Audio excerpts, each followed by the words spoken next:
I want to do another type of projectile motion question today. They're not that much different, but there is a couple small differences here. Let's just take a peek at the first type of projectile motion question that we had. That was where the object was launched horizontally off the edge of a cliff, the edge of a building, whatever. The second type of projectile motion question that we're going to do is that soccer ball being kicked up at an angle of, let's say, 30 degrees. That's going to follow parabola too, but this one's going to be a full parabola. Now, let's label some data here. Let's say that this is 10 meters per second. Let's say that this is 10 meters per second at 30 degrees. Let's say that the height of this cliff is 20 meters, and let's say that this one ends up going back down to where it started. Right? It ends up on ground level. Okay, let's say that in this question on the left side, we're looking for how far the ball ends up from the base of the cliff. And let's say in this question, we're looking for how far the ball ends up from where it was kicked. I want to point out the similarities and the differences between these two problems. The good news is most of them are similarities. Mostly we do it the same way as we did those questions that you were working on yesterday.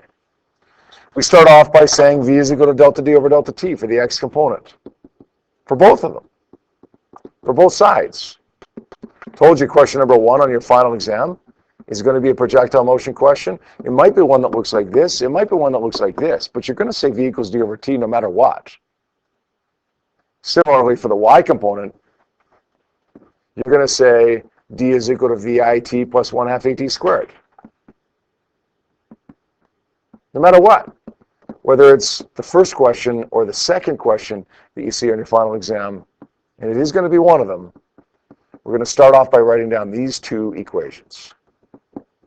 You better start off by writing those two equations. And then we plug our numbers in. But this is where I want to point out the differences and the similarities, okay? First difference. The first difference is the x velocity. The x velocity here on the first problem would be what? You know this. We just went over a couple of these. 10 meters per second, right? Right? What's the x velocity over here? I'll give you a hint. It's not 10. What do you do? What do you do to find the x velocity? You guys know this. 5 words. I don't like funny angles. Let's take the funny angle off to the side.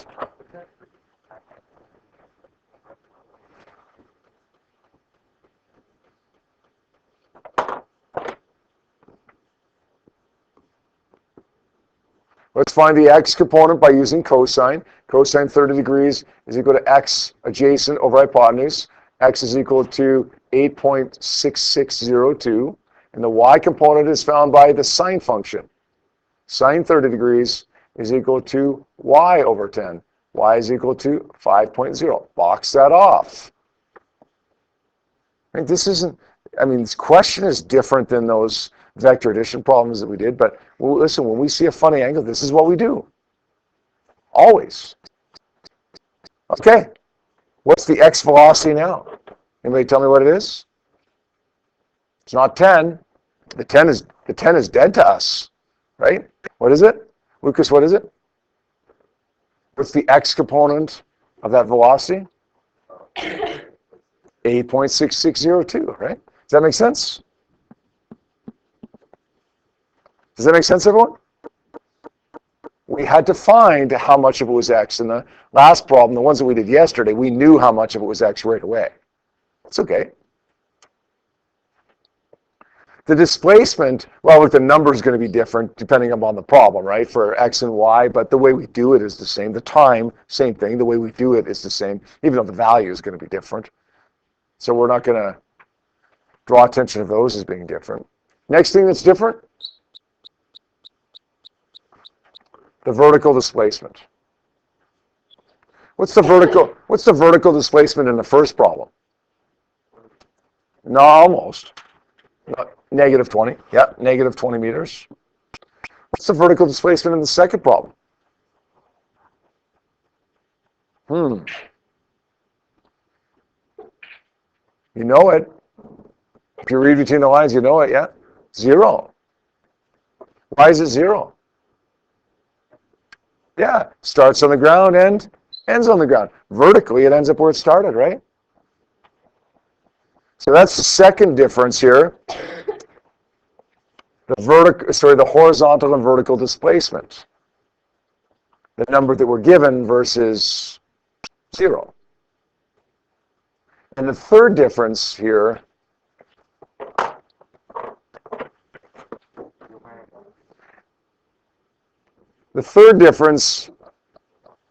is the initial velocity. What was the initial velocity in the first problem over here? For the y component, that is. 0. What's the initial velocity for the y component over here? 5.0. Time is the same, not the same number, but not the same value, but the way we solve for it is the same. Acceleration is negative 9.81, right? These are the differences. What's the strategy in this question? Well, same as the strategy in the other ones, right? Sub in your numbers. Get something. Is it what you're looking for? If it is, great. If it's not, all right, just take what you got and plug it back in and see if you can get what you're looking for now. Don't make these questions harder than they have to be. Just recognize the differences with the questions that we were working on yesterday, and then just solve them, just like yesterday, with those differences. All right, let's take a look at an example here. Example number 21. It says a golf ball is hit so that it moves with a velocity of 25 meters per second, angle of 30 degrees above the horizontal immediately after it's hit. So it's a golf ball, not a soccer ball. Whatever. Same thing. Let's draw a picture of it. Here's the ball. It's hit 25 meters per second at an angle of 30 degrees. Presumably the golf ball comes back down to where it started. That's a parabola, right? We're looking for this. That's the first thing that you notice here. At 30 degrees. It's a funny angle, right? Miguel? We don't like funny angles. So what do? We take it off to the side. We get rid of it. We kill it. Whatever. Here's my 30 degrees. Here's my x. And here's my y. Cosine 30 degrees is equal to adjacent over hypotenuse. 25 times cosine 30 is, somebody figure that out, 17.32. Somebody check that.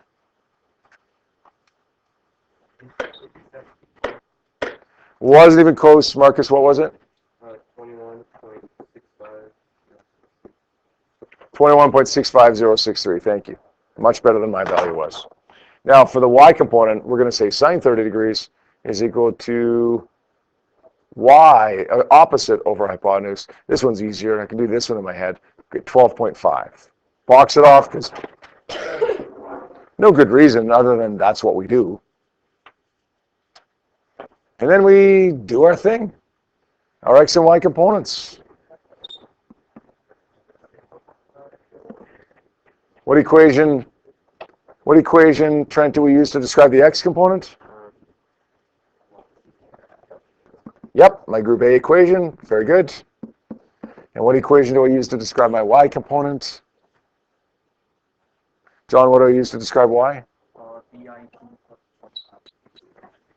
Good. D is equal to VIT plus 1/2 AT squared. What's our strategy? Just plug it in, right? It's kind of like the non-strategy strategy. Just plug it in and see what happens. What's V, x component? What's the x component of velocity? 25 is dead, right? Like we don't want that anymore. It's killed it. Yeah. So what are we going to use there? What are we going to use for the x component of velocity? Yep, 21.65063. All right. Do we know what the displacement is? Nope. Time? Nope. That's okay. Vertical displacement? 0, isn't it? VI, do we know what that is? 12.5, isn't it? Not the 25, it's the 12.5. Ooh, this is looking a little yucky here.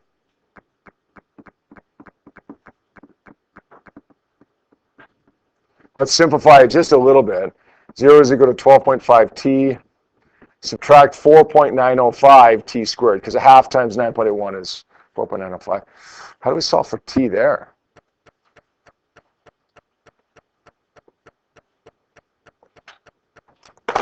Watch this. Watch this little trick.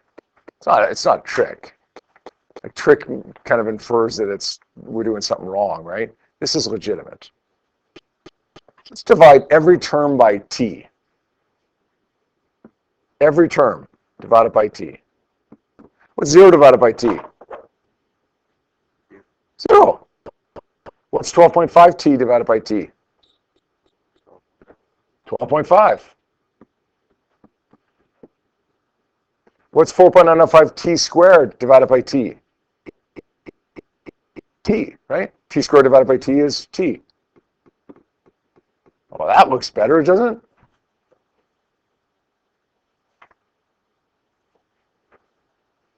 I'm going to take the 4.905 to the other side and get 4.905 t on the other side equals 12.5. And then I'm going to say 12.5 divided by 4.905 gives me 2.5484.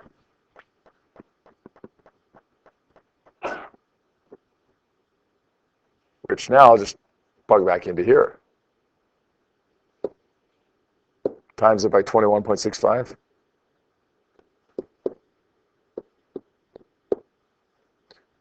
$55 meters.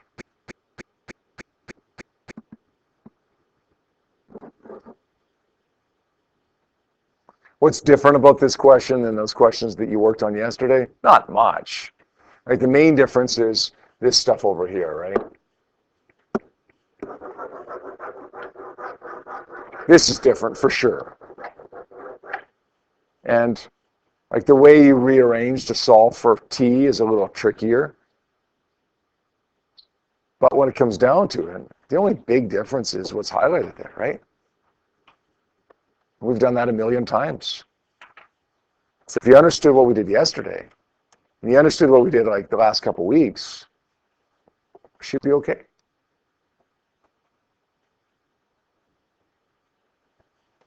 Okay, we're going to skip question B for now. We'll go back to it. What I'd like you guys to do right now is have a look at question number 5 on your worksheet. Question number 5 on your worksheet at your desks.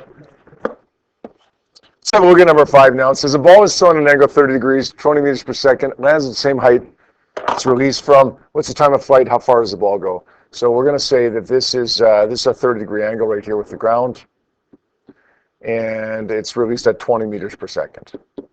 The path that it takes is a parabola. By the way, you won't get a problem in Physics 20 where it lands, let's say, on the top of a building. Or you won't get a problem where it's launched at an angle from the top of the building. If that was the case, the vertical displacement wouldn't be 0, and then it wouldn't be nearly as easy to find time. Then you'd use, anybody know this? If we had the y component VIT plus 1/2 AT squared, and we were solving for time, but displacement wasn't 0. Does anybody know how you do it? You couldn't just cancel it at t. Oh, some of you have done it.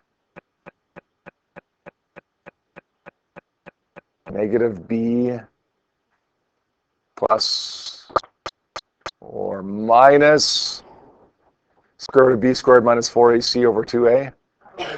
You need to use the quadratic equation for it, right? If you were to solve for t, if d wasn't 0. So we won't do a problem like that. We won't do any problems like that in Physics 20 because lots of you haven't even heard of the quadratic equation, let alone used it. So for us in Physics 20, in these ones where it's launched at an angle, it will always start and stop at ground level. Got it? Which means for these ones, the vertical displacement will always be 0. Okay, we got a funny angle here. Let's take it off to the side. Here's my 30 degrees. Here's my 20 meters per second. Let's solve for my x, and let's solve for my y. The x component is going to be found by the cosine function, right? When I find that using the cosine function, x is going to be equal to 17.32 meters per second, and the y component is going to be 10 meters per second. And then we box it off. Why? Well, because that's what we do. No good reason, that's what we do. And then we do our x's and our y's. Delta d over delta t for x, and vit plus 1 half at squared for y.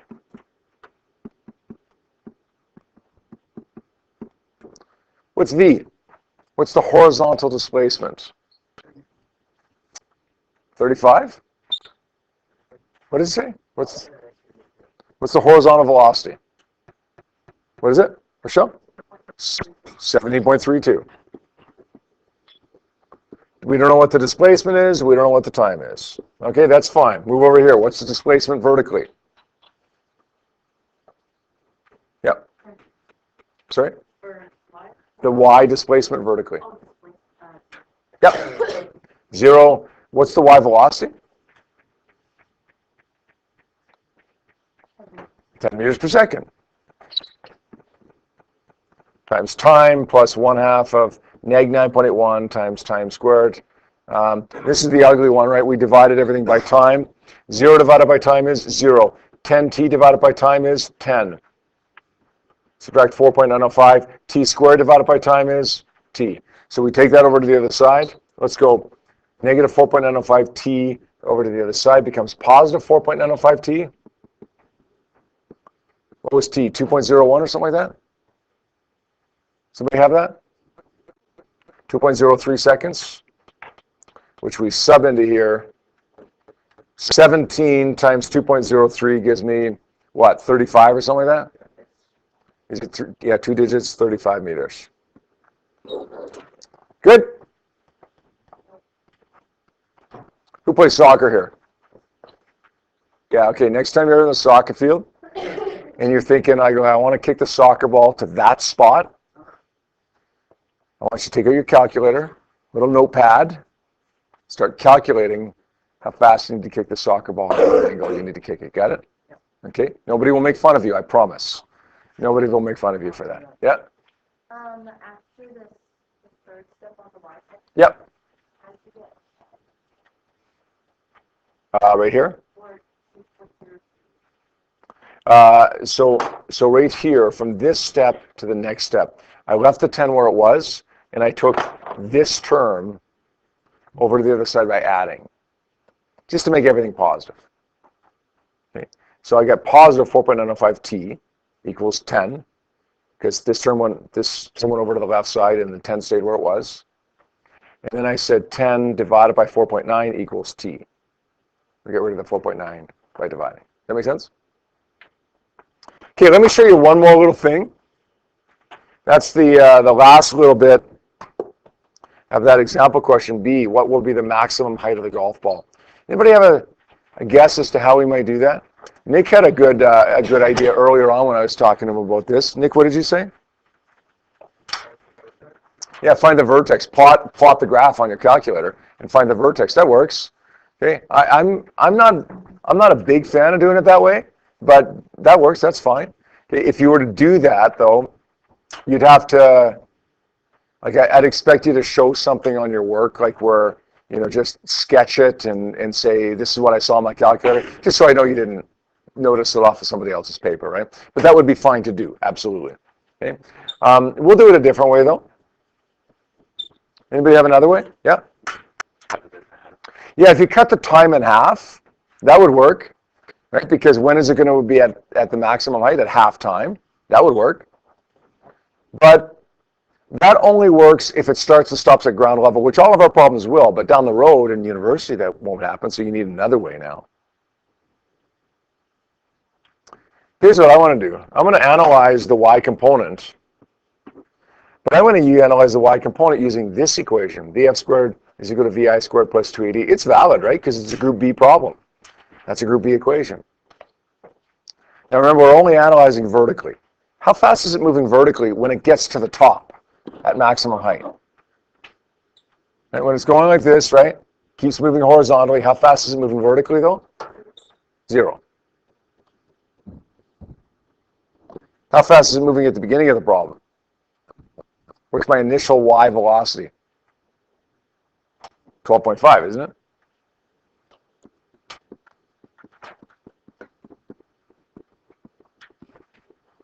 If we can find the displacement at the point where the final velocity is 0, then that would be my max displacement, right? My max height.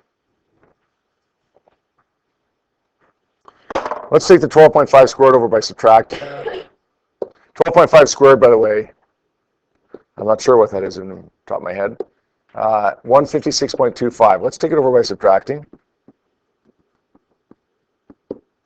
2 times negative 9.81 is negative 4.905.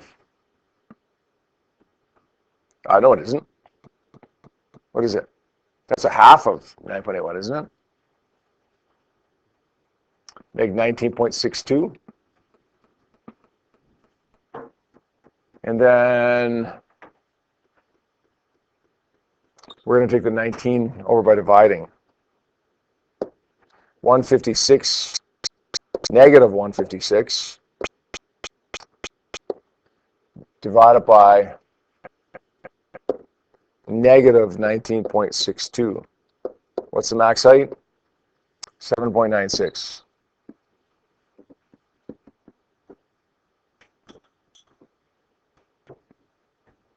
I guess that rounds to 2 digits. It'd be 8 meters. You can imagine how you're an engineer that's working on a project for, let's say, a domed stadium. We're building a domed stadium outside for football and soccer. And Mrs. Stafachuk hires the Physics 20 class to do some engineering on it. And we want to determine how high the roof needs to be. Well, let's figure out how high a ball will go when it's kicked at a reasonable speed, right? Okay, we can do that. Right? In this case, it would be 8 meters. The roof would need to be very high. Okay, but realistically, maybe another time the ball was kicked harder and the height needs to be more. Does that make sense? Make sense what we just did?